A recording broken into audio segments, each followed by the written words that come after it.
And hello, people of the internet.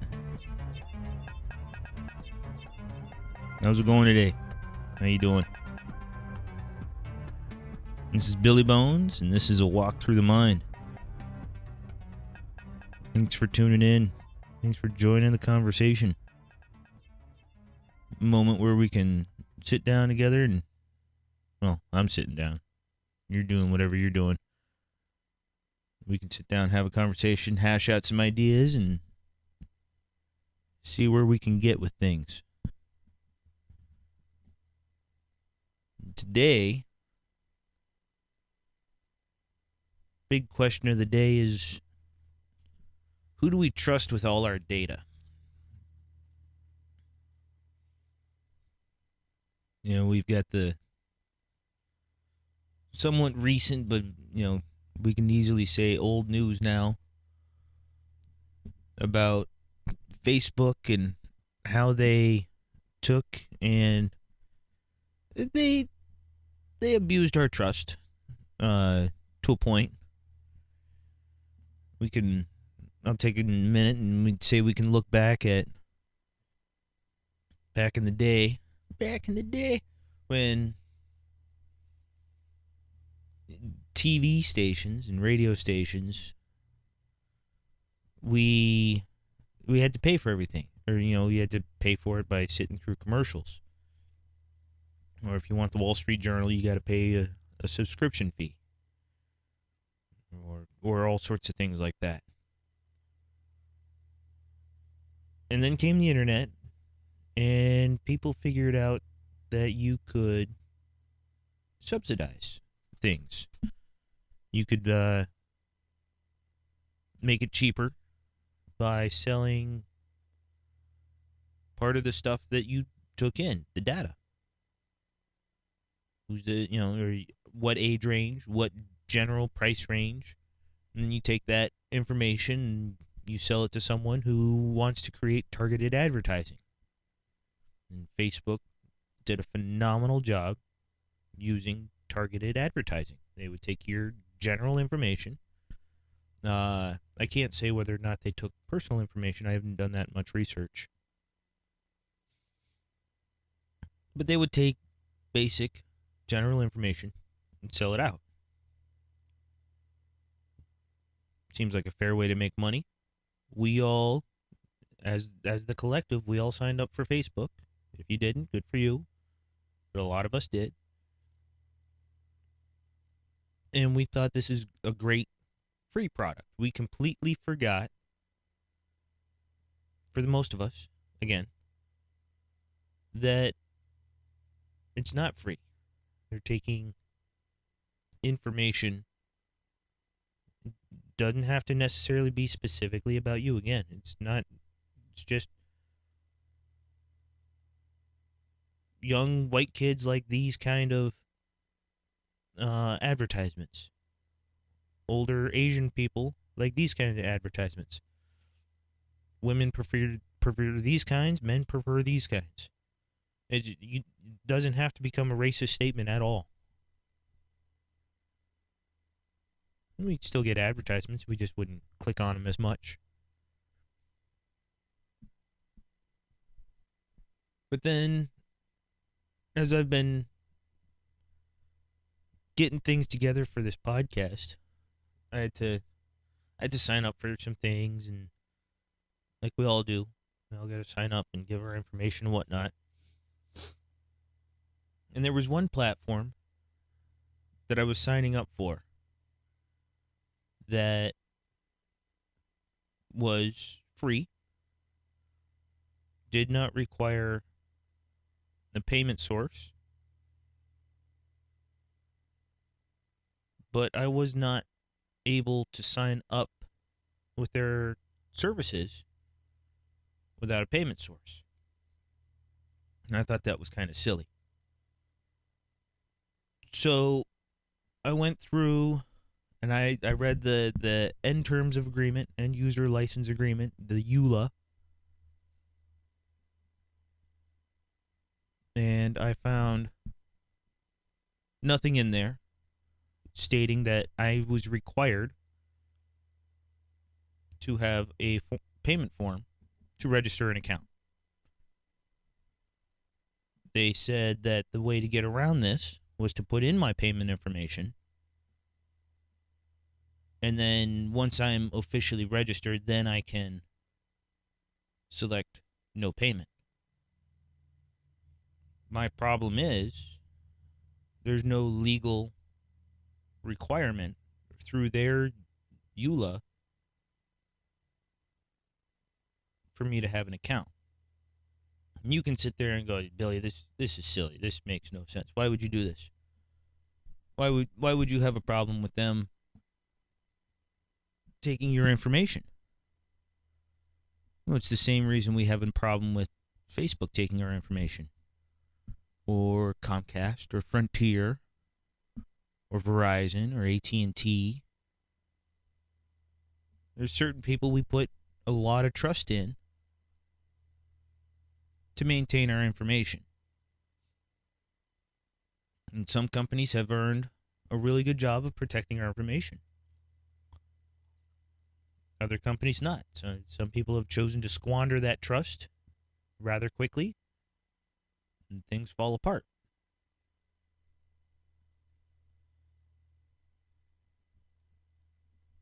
But how do we know who's doing the information correctly regardless? All you and I have is word of mouth. And we got a little bit of first-hand experience watching things through the news and whatnot.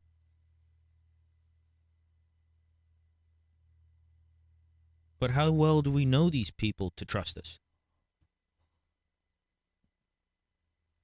Or to trust our information with, and that they're not doing something with? Again, generic information is worth a lot of money to people looking to sell to demographics. And that could be hand raisers, could be televisions, could be political advertisements. You don't want to sell an advertisement to someone who will have no appreciation for what it is. But again, we have to go through the companies that hold our data.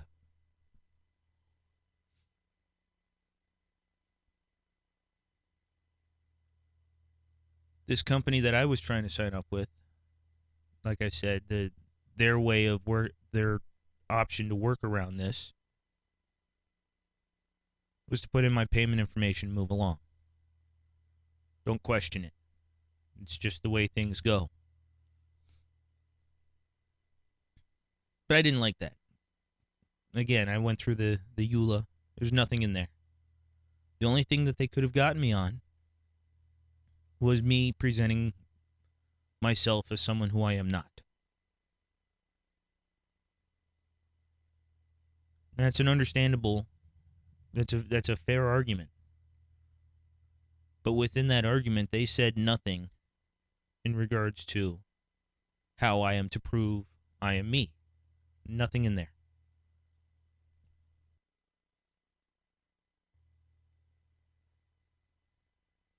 So, I went and I got one of those prepaid cards. I got it all set up. I'm like, fine, I'll give you a payment source. I will give you the ability to quote-unquote charge me in case I choose to make a purchase. I have no intention of purchasing anything through this company. And they still wouldn't allow it. They still wouldn't allow my anonymous request to sign up for their services.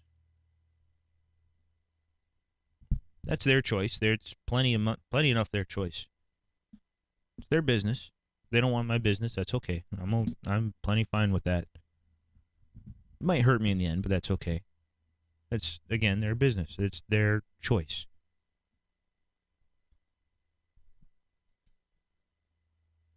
But don't lie to me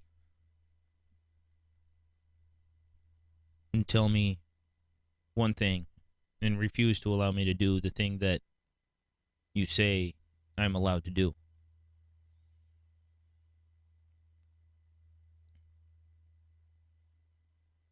But again, this company has a phenomenal track record of not letting information get out, as far as I understand. I've only heard a handful of negative things. Your average hacker, according to what I understand, isn't easily able to break into their product. They take their security very seriously.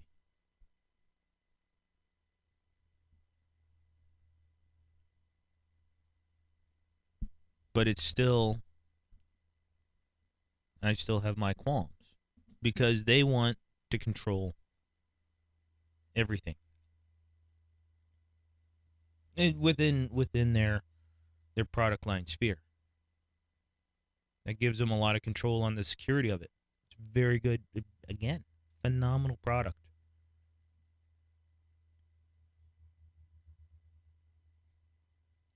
But the inability to personalize it to my taste is what keeps another thing that keeps me away from them.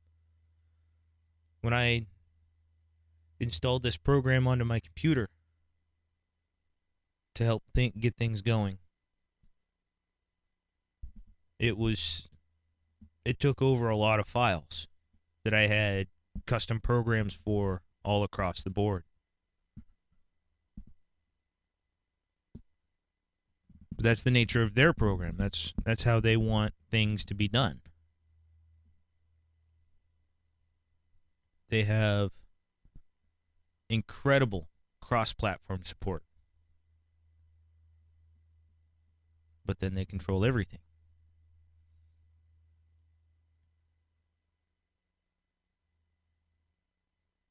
How do we trust the CEOs at the top? How do we trust their business model?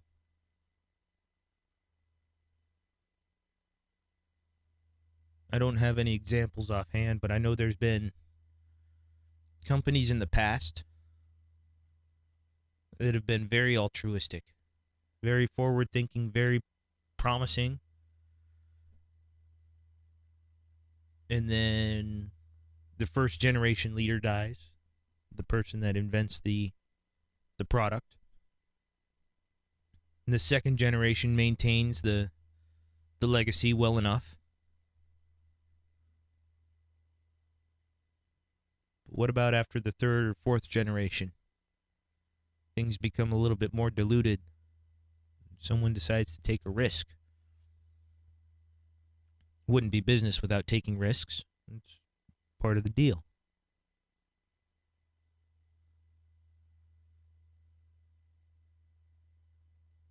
What happens when that risk opens up the floodgates?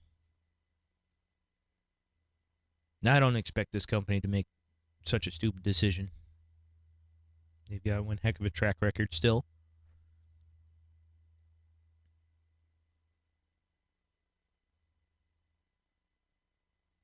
But I want control over my stuff. I don't want to be sold a false bill of goods.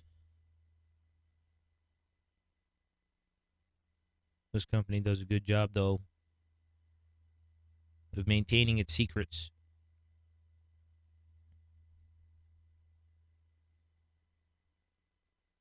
But what data do they have? Who do they sell the data to? Is it all in-house? Do they apply it to their own sales reps? These people have a lot of money. They got a lot of money, a lot of research and development. Good products don't come cheap. Secure products don't come cheap.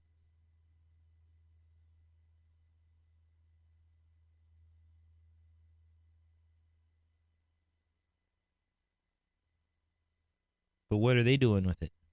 They're probably all using it for themselves. That's probably the most altruistic way to use the data. But we know that's not how everything works. They might keep a handful of things to themselves, but there's no reason why they can't say we have X number of people that live in this state and X number of people that live in this state, and as they buy music through us, this population of people enjoys this brand of music, and this population of people enjoys that brand of music. And it's all sellable. And they own it. They own everything. We have plenty of businesses out there that know our names, that know our addresses, that know our phone numbers, and what the hell ever else we give them. Very few companies have all of that and know the specifics on what we purchase. There's another big business where we let them hang on to our credit card information. We trust them. They do a good job of making sure things don't go haywire. They've proven themselves with a track record.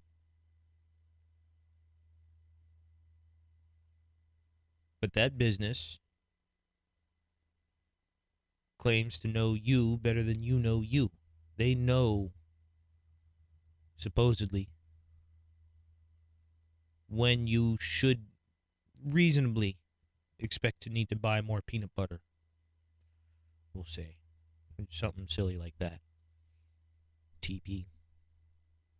Gallon of milk. It's a lot of information. It comes in handy.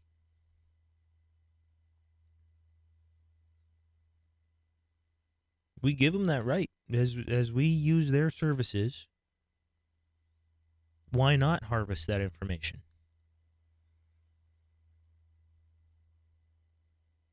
Just takes a couple extra clicks on their logbooks, and it all gets sorted out how they want it to get sorted. And then if they want, they can pay someone to sift through it and fine-tune it and create predictions.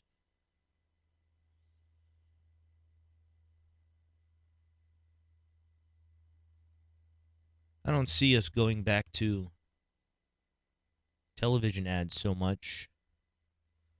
Although with the current video streaming service, they're asking for your help to give you better targeted ads. It helps the seller of the ads. You don't want to be watching a face shaving cream commercial if you have no intention of shaving your face.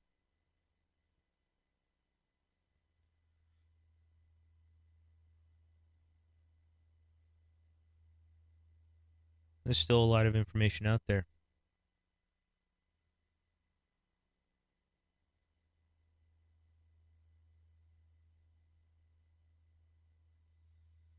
So, we'll keep putting our trust in people, in corporations. As I said, I'm not one to point a finger.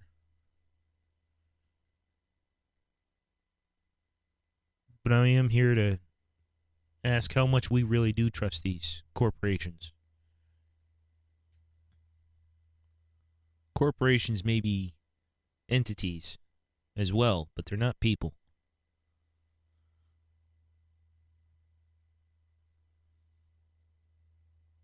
Corporations help make the world go around.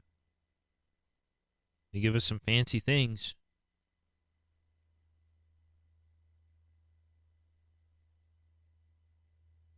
But when does it become an abuse of power?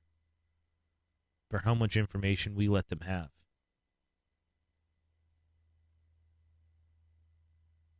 I don't know. It's been a fun idea. Been fun to talk about. I'm under the frustrated side of things under that one company, but that's their business model, and I choose not to do business with them. We all have that choice. I'm Billy Bones, BILLYBON3S. That's the number 3 instead of an E. You can find me on Twitter at Billy Bones. Come check out the website at billybones.com, all spelt the same way. Questions? Comments? Love mail? Hate mail? Send it all. Love you guys.